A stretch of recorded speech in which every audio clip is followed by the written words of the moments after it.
Bonjour à tous et aujourd'hui j'espère qu'on va étudier un peu un sujet qui va vous être posé si vous voulez prendre sérieusement cette idée d'explorer la nuit et nos séries de rêves énigmatiques. Et c'est le grand sujet de cauchemar.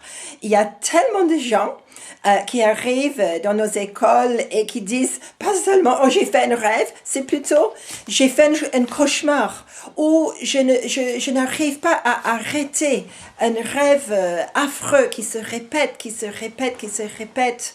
pendant la nuit. Et qu'est-ce que je dois faire avec ça? Et souvent ces gens nous pose la question pour la première fois parce qu'il n'y a pas beaucoup de cadres où on peut vraiment parler de ces choses qui sont vraiment très très douloureuses pour tellement de gens. Et moi, je ne traite pas ces choses à la légère. Et je vous en prie, essayez au moins de faire comme nous et de bien écouter la personne sans rire, même si vous pensez personnellement que leur cauchemar est vraiment quelque chose de anodin, de pas important. Parce que je vous assure que si vous montrez une patience, vous allez voir des gens carrément mandatés, vous allez voir des gens guéris, délivrés. C'est notre expérience d'assez longue durée aujourd'hui. Et moi, pourquoi je ne traite pas ces choses à la légère, c'est que quand j'étais petite fille, je suppose que déjà je devais être assez sensible et mes nuits étaient parfois très très perturbées. Je me rappelle de mes pauvres parents, une fois ils avaient décoré ma chambre pour me faire plaisir, mais pour moi pendant la nuit les mêmes nounours tellement adorables selon mes parents venaient pour m'épouvanter. Et les poupées qu'on m'avait données comme cadeau de Noël, alors mes poupées commençaient à bouger, à me parler pendant la nuit. Et pour dire que mes pauvres parents ont dû changer toute la décoration de ma chambre. Il y a d'autres exemples de cette sorte de choses. Il y a des gens, ils sont poursuivis par les par les monstres. Ou parfois, vous arrivez juste au bord d'une falaise où vous courez parce qu'il y a quelque chose d'incroyablement méchant qui vous poursuit. Et juste le moment où la falaise s'approche, vous vous réveillez, mais en sursaut. Et c'est terrible. Ou peut-être vous rêvez que vous êtes en train de noyer ou vous êtes piégé quelque part ou vous tombez. Ou même pour beaucoup de gens assez sensibles aussi, un cauchemar soi-disant, je suis nue en public devant une foule et tout le monde se moque de moi. Je ne vois pas l'issue. Ou peut-être vous faites des cauchemars, vous voyez des morts, des accidents, des catastrophes, même style apocalyptique dans les rêves. Nos bien-aimés sont en danger, ou on voit par exemple des accidents, des avions et tout ça. Ou parfois c'est tellement fort que je suis même paralysée dans mon lit, je veux crier Jésus, et je n'y arrive pas. Et dans ces cas-là, il est super difficile de trouver un bon cadre où on peut vraiment prendre un temps avec chaque personne pour traiter l'origine de ces soi-disant cauchemars. Je veux maintenant vous dire quelque chose que je crois, même si le rêve est méchant et terrible, terrifiant, même si le rêve est cyclique, même si le rêve dure des années, je sais que Dieu, dans cette saison, il veut guérir, il veut nous diriger. Et pour moi, chaque rêve est important.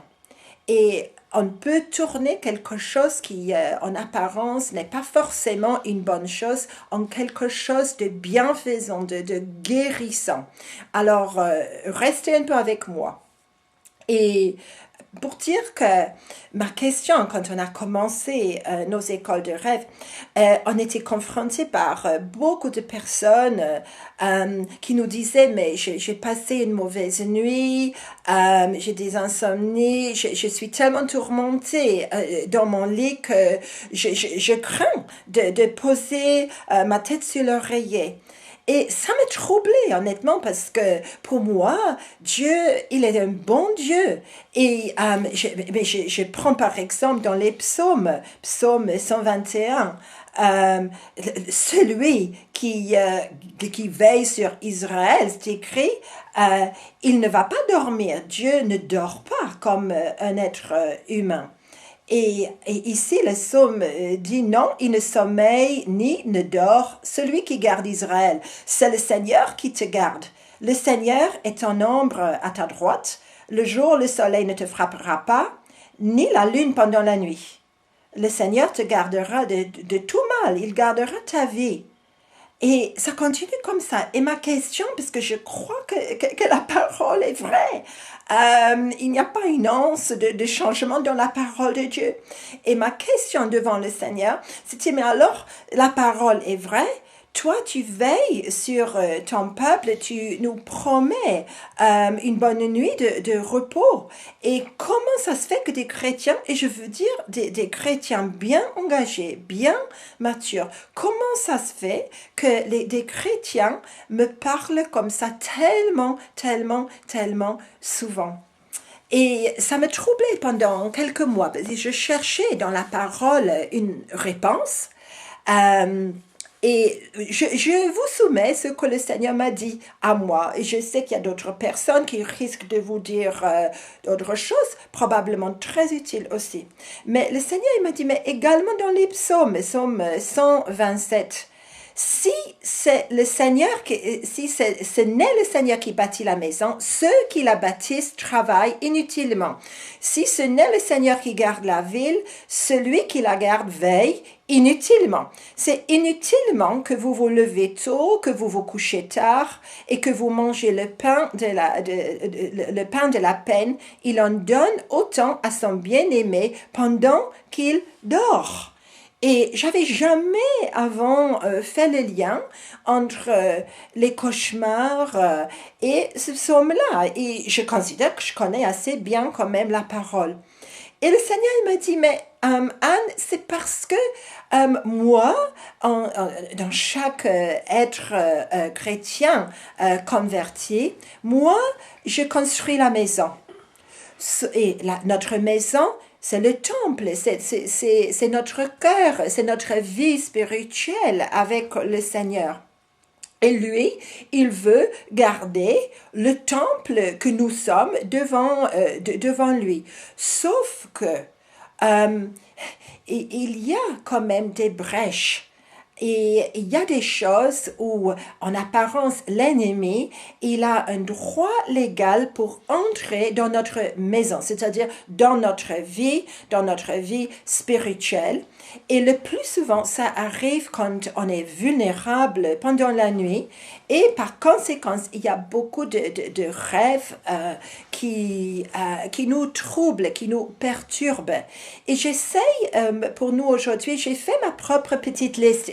C'est basé sur notre expérience et c'est pas une liste qui va englober tout, mais j'espère au moins que ça va vous aider un peu pour comprendre la source de quelques rêves que vous appelez bien cauchemar. Moi, j'essaye maintenant d'éviter le mot cauchemar parce que je vais dire, mais même les choses difficiles qui me font souffrir peuvent finir bien en Dieu. Et première source de rêves vraiment noir, une activité occulte. Et la première chose à faire, on est responsable pour l'entretien de notre vie spirituelle, de notre temple devant le Seigneur. Et si moi ou dans mes générations, s'il y a eu de l'activité occulte, alors il est temps de demander de l'aide. Normalement, vous le savez, Parfois, la révélation prophétique peut aider. Et c'est pourquoi je considère que se mettre ensemble pour une école aide, parce que là, on peut faire vraiment des presbytères prophétiques pour aider les gens à vraiment cibler la source de ces rêves réguliers qui les troublent. Et c'est très clair, il faut chercher guérison, repentance et délivrance. Et je sais que depuis cette sorte de prière, il y a beaucoup de rêves cycliques qui s'arrêtent tout court parce que vous êtes guéri et une brèche dans ma maison spirituelle est fermée maintenant. Encore une source occulte, c'est-à-dire que vous êtes vraiment engagé pendant la nuit dans une bataille spirituelle.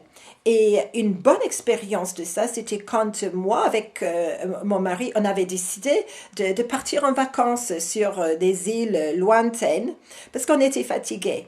Et pour moi, j'étais en vacances et j'étais très très surprise quand la première nuit, pendant la nuit, j'avais l'impression qu'une espèce de scorpion vraiment méchant essayait de m'étrangler et me prenait par le cou. Et j'ai dû commencer à pointer le scorpion et j'ai dû commencer à parler en langue. Vraiment, c'était un combat. Et au bout d'un moment, le combat a cessé. Et est-ce que j'avais le droit de dire c'était juste un rêve? Non, parce que quand je me suis réveillée, mon mari, il a dit, mais c'était à 3 heures du matin. Et souvent, là, ça marque un changement dans la nuit. Et il a dit qu'il m'avait entendu parlant en langue. Lui, il ne voyait rien. Il disait qu'il avait un poil d'hérisson en écoutant cela parce que lui, il ne voyait rien. Il ne voyait pas le scorpion. Mais il avait vu que je pointais, je priais en langue. C'était très clair pour lui que c'était un langage de feu pour reprendre une présence méchante qui était dans notre appartement. Et à un moment donné, le combat cessait. Et bien sûr, on est connu. Ça m'a surprise un peu de savoir que même en vacances, on est connu. Et l'attaque, oui, je peux dire que c'était un cauchemar, mais j'étais vraiment engagée dans un combat spirituel et qui est très, très réel. La seule différence, c'est que moi, j'étais endormie. Et ça peut venir des locaux, ça peut venir d'une île ou d'une nation, par exemple, où ta présence, votre présence n'est pas vraiment appréciée. Réponse, nettoyant les locaux, acceptant de ne pas forcément être en vacances quand on part en vacances et nettoyant les locaux, surtout si vous dormez comme moi souvent, par exemple dans un hôtel ou dans les apparts, parce que qui peut savoir quelle sorte de personnes passent. Et on peut vraiment prier, nettoyer, on utilise le sang et le nom de Jésus et normalement, ça aide les choses. OK. J'ai mentionné aussi, deuxième point, dans nos rêves, on est visité par des traumas, des incidents aussi qui ont eu lieu probablement quand j'étais très très petit.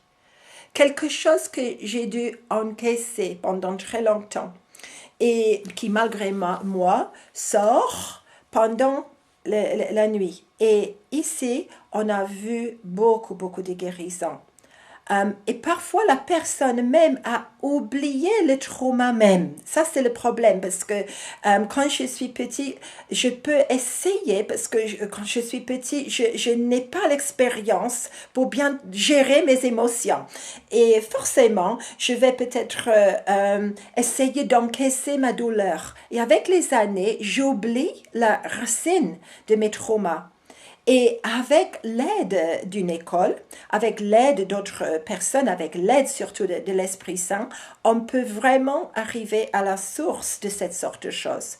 Parfois, la personne sait très bien. Par exemple, si quelqu'un rêve d'être en train d'être noyé tout le temps, Je me rappelle d'une personne qui a failli être noyée dans une piscine municipale avec une classe remplie d'élèves, mais où le moniteur n'avait pas vu que le gosse était vraiment en danger. Et je ne suis pas surprise de savoir que, franchement, cette personne ne sait pas nager aujourd'hui.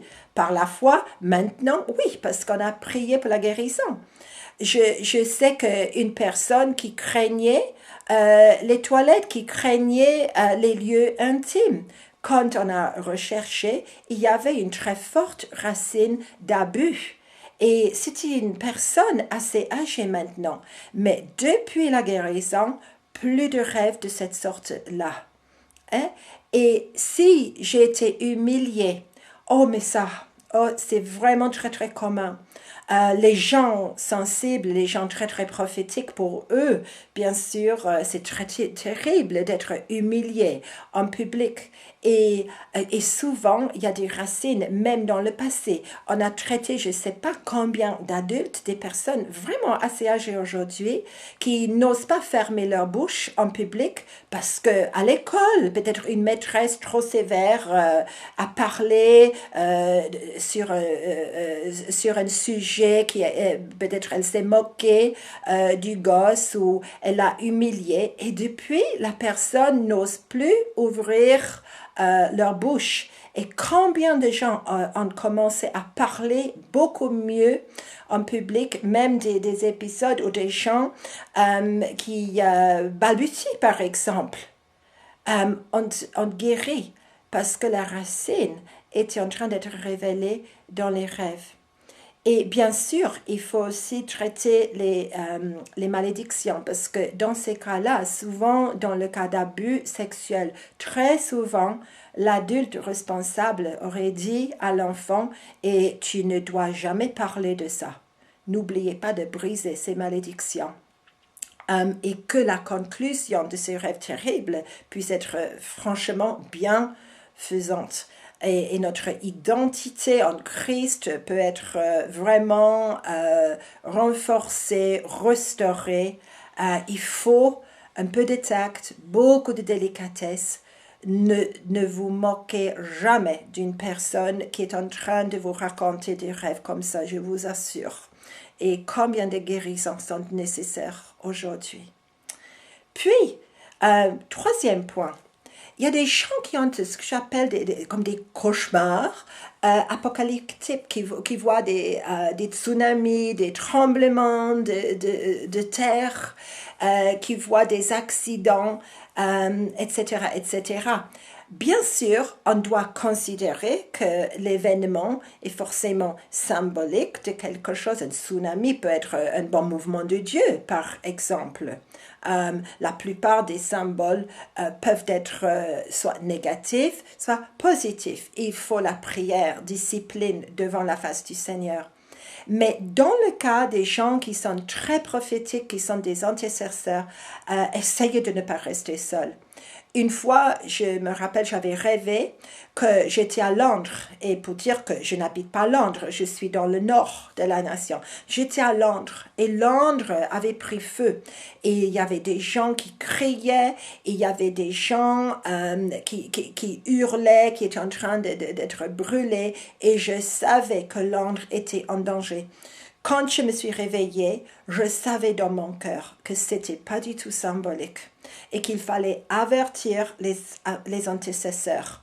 Et pendant toute une semaine, je pensais que j'allais devenir folle. J'étais tellement inquiète pour Londres. Et en effet, quelques jours après, un attentat est arrivé. Beaucoup de gens, c'était la gare des trains, c'était le métro, c'était les bus, c'était contre les transports, bref.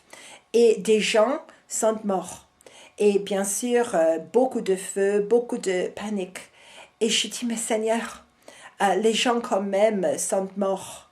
Et on a tout fait pour intercéder. Et la réponse du Seigneur, son ton était sérieux. Il a dit, oui ma fille, ok, mais sans l'intercession, beaucoup d'autres personnes seraient mortes aujourd'hui. il est vrai aussi que quand on a intercédé la police, ils avaient trouvé d'autres attentats possibles qui auraient été pires finalement, mais ils ont pu arrêter ça. Et vous ne devez pas accepter quelque chose d'apocalyptique comme ça sans prier. Je connais des gens qui ne pensent même pas prier parce qu'ils se disent oh mais si c'est comme ça va être comme ça. Non, justement, si votre sphère d'autorité est dans l'intercession, dans le prophétique, vous avez un droit d'être responsable de prier et le cas échéant d'appeler d'autres personnes pour prier avec vous. Parce que je pense que je ne dois pas, je ne sais pas dans quelle nation vous êtes, mais je pense que je n'ai pas besoin aujourd'hui de dire que cette chose peut sauver aujourd'hui beaucoup de vies. Ouais? Et ça fait partie de notre appel spirituel, de notre mandat. Et je remarque qu'aujourd'hui, je termine avec cette idée que j'avais vue au début de cette année. J'étais en Polynésie, par exemple. Et là, bien sûr, c'est profondément volcanique. C'est le cercle de feu là-bas. Et j'étais en train de regarder des personnes des îles de Hawaï et que j'ai jamais visitées. Et je dis, mais vous allez vivre. J'ai vu une explosion volcanique terrible, mais c'était juste le mois de février. Et ils ont dit, ah oui, mais nous, on a un peu l'habitude de vivre avec ça. Et j'ai dit, mais non, ce que je vois, c'est juste terrible. Et je vois que les gens ne sont pas prêts. Et c'était juste, en effet, quelques semaines plus tard qu'on a eu la nouvelle de ces séries d'explosions qui ont fait ça fait beaucoup de dégâts dans ces îles-là. Et une chose, je constate aujourd'hui, que quand j'ai commencé à prophétiser, il y a 25 ans maintenant, il fallait attendre parfois quelques années entre le rêve et l'accomplissement du rêve. Aujourd'hui, je vois que quelques semaines, quelques jours, ça suffit. Autrement dit, que les temps sont accélérés aujourd'hui et on n'a pas aujourd'hui forcément beaucoup d'années avant de voir l'accomplissement d'un rêve et d'une vision. Soyons vigilants et soyez responsables. Et je prie pour tout le monde maintenant. C'est assez court cette fois, mais je prie pour qu'on puisse piquer ensemble la bulle de l'ennemi, où les gens n'ont pas osé parler de ces rêves terribles. Quand nos nuits sont tourmentées, je prie pour les guérisons. Je prie que chaque trauma puisse être guéri. Je prie aussi qu'on puisse accepter certains rêves qui sont terribles, mais comme des avertissements pour qu'on puisse intercéder comme des chrétiens matures. Je prie que tous puissent voir un peu vraiment la racine de ces rêves et qu'on puisse finalement arrêter de dire « Oh, j'ai fait un cauchemar ». Oh, j'ai fait un mauvais rêve, peut-être. Mais le rêve a une racine. Et notre Dieu, il veut fermer les brèches. Il veut mandater les intercesseurs. Il veut nous aider. Et je prie que vous puissiez passer de très très bonnes nuits. Et que vous puissiez savoir que le Dieu d'Israël, qui ne dort ni sommeille, veille aussi sur vous. Amen.